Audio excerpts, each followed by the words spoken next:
Eu cheguei da agorinha da roça. Eu tava plantando milho. Aí eu fui no garapé, fui na minha tapagem.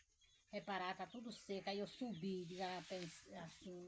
Quando eu espantei, ó, vi foi uma trairona lá, mas eu corri, mas não peguei. Ela caiu debaixo do balseiro e a enchente já vem vindo. Daqui para de tarde ela chega ali, na minha tapagem. E vem é peixe. Você que tá assim, ó, fruviando só do puro de peixe. Aí eu cheguei agora, eu fui tirar uma caída, fui tirar o bujão, o calvão do bujão.